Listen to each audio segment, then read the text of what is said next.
நான் உனக்கு தர்றது சோறு இல்லை தம்பி, இம்ப்ரமேஷன். இம்ப்ரமேஷன் இஸ் வெல்த்.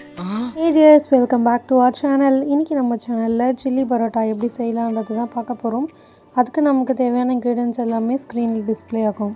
குக்கிங் ஸ்டார்ட் பண்ணுறதுக்கு முன்னாடி நீங்கள் இன்னும் நம்ம சேனலுக்கு சப்ஸ்கிரைப் பண்ணலைன்னா சப்ஸ்கிரைப் பண்ணிக்கோங்க. பக்கத்தில் இருக்க பெல் ஐக்கனையும் கிளிக் பண்ணிக்கோங்க. இப்போ வாங்க வீடியோக்குள்ளே போகலாம். ஃபர்ஸ்ட் நம்ம ஒரு தவா வச்சு தவா ஹீட் ஆனதுக்கப்புறம் இதில் 4லேருந்து 5 டேபிள் ஸ்பூன் ஆயில் ஊற்றிக்கலாம். இந்த டிஷ்க்கு வந்து ஆயில் கொஞ்சம் அதிகமாக இருந்தால் தான் நல்லாயிருக்கும். ஆயில் ஹீட் ஆனதுக்கப்புறம் இதில் கடுகு சேர்த்துக்கலாம். கடுகு பொரிஞ்சதுக்கப்புறமா 1/2 டேபிள் ஸ்பூன் ஜீரகம், கொஞ்சமாக கருவேப்பிலை இலை அண்ட் ஒரு பெரிய பச்சை மிளகாயை சின்ன சின்னதாக கட் பண்ணி வச்சுருக்கோம் அதுவும், அண்ட் 2 பல் பூண்டு, ஒரு சின்ன துண்டு இஞ்சி, அதுக்கப்புறமா 1 டேபிள் ஸ்பூன் இஞ்சி பூண்டு விழுது எல்லாத்தையும் சேர்த்துட்டு 1 மினிட் நல்லா ஆயிலில் ஃப்ரை பண்ணதுக்கப்புறமா இது கூட நம்ம ஆனியன் சேர்க்க போகிறோம். இன்றைக்கி வந்து நம்ம ஆனியனை சின்ன சின்ன ஸ்கொயர்ஸாக கட் பண்ணி வச்சுருக்கோம். அதை வந்து சேர்த்துட்டு இந்த ஆனியன் கண்ணாடி பதம் வர வரைக்கும் நம்ம குக் பண்ணால் போதும். இது ஒரு 2 to 3 மினிட்ஸ் நல்லா குக் ஆகட்டும். இந்த மாதிரி ஆனியன் கண்ணாடி பதம் வந்ததுக்கப்புறமா இதில் ஒரு 1/2 கேப்சிகம்மை ஆனியன் மாதிரியே ஸ்கொயராக கட் பண்ணி ஆட் பண்ணிக்கலாம். இதையும் ஒரு 2 to 3 மினிட்ஸ் நல்லா குக் பண்ணி எடுத்துக்கலாம். இந்த ஸ்டேஜில் நம்ம குக்கிங்க்கு தேவையான சால்ட் ஆட் பண்ணிக்கலாம்.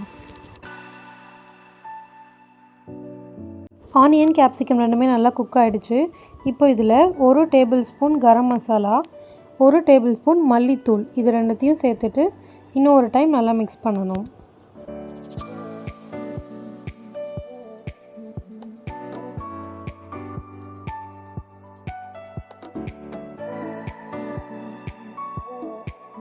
மசாலா வெஜிடபிள்ஸ் நல்லா கலந்ததுக்கப்புறமா இதில் ஒரு பிஞ்ச் பெருங்காயத்தூள் ஆட் பண்ணிக்கலாம். இப்போ இதில் நம்ம சாஸஸ் ஆட் பண்ணலாம். ஃபஸ்ட்டு வந்து நான் ரெட் சில்லி சாஸ் எடுத்திருக்கேன். இது வந்து ஒரு 2 டேபிள் ஸ்பூன். அதுக்கப்புறமா டொமேட்டோ கெச்சப், இது ஒரு 2 டேபிள் ஸ்பூன். அதுக்கப்புறமா சோயா சாஸ், இதுவும் 2 டேபிள் ஸ்பூன். 3மே நம்ம ஈக்குவல் அமௌண்ட்டில் தான் சேர்க்கணும். எல்லாத்தையும் நல்லா நம்ம மிக்ஸ் பண்ணி விட்டுட்டு பரோட்டா ஆட் பண்ணிடலாம். இந்த குவான்டிட்டிக்கு நம்ம 2லேருந்து 3 பரோட்டா ஆட் பண்ணால் கரெக்டாக இருக்கும். இப்போ நம்ம பரோட்டா ஆட் பண்ணிக்கலாம். பரோட்டாவையும் வந்து அந்த வெஜிடபிள்ஸ் மாதிரியே ஸ்கொயராக கட் பண்ணி வச்சுருக்கோம். மசாலாஸ் அண்ட் பரோட்டா எல்லாமே ஒன்றா மிக்ஸ் ஆகிற மாதிரி இதை நம்ம நல்லா கலந்து விட்டுக்கலாம்.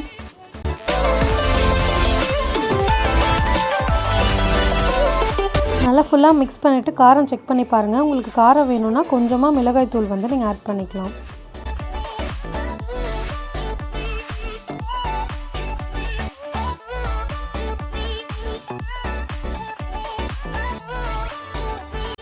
இப்போ இதில் நம்ம எக் சேர்க்க போகிறோம். இந்த ஸ்டெப் வந்து ஆப்ஷனல் தான், நீங்கள் வேணான்னா கூட ஸ்கிப் பண்ணிக்கலாம். பிகாஸ் எக் போடலனாலும் இந்த டிஷ் நல்லா தான் இருக்கும். இந்த எக்குக்கு தேவையான சால்ட்டு அண்ட் பெப்பர் பவுடர் இது ரெண்டுத்தையும் ஆட் பண்ணிவிட்டு நல்லா கலந்துட்டு அதுக்கப்புறமா இதை அந்த பரோட்டா மிக்ஸோடு நம்ம சேர்த்து ஃபுல்லாக கலந்துட போகிறோம். அவ்வளோதான், நம்மளோட எக் சில்லி பரோட்டா சூப்பராக ரெடி ஆகிடுச்சு. கண்டிப்பாக உங்கள் வீட்டில் இது ட்ரை பண்ணி பார்த்துட்டு எப்படி இருந்துச்சுன்னு எங்களுக்கு இன்ஸ்டாகிராம்லேயும் கமெண்ட்ஸ் செக்ஷன்லையும் சொல்லுங்கள். நெக்ஸ்ட் வீடியோவில் உங்கள் எல்லாரையும் பார்க்குறேன். அது வரைக்கும் டாட்டா பாய்.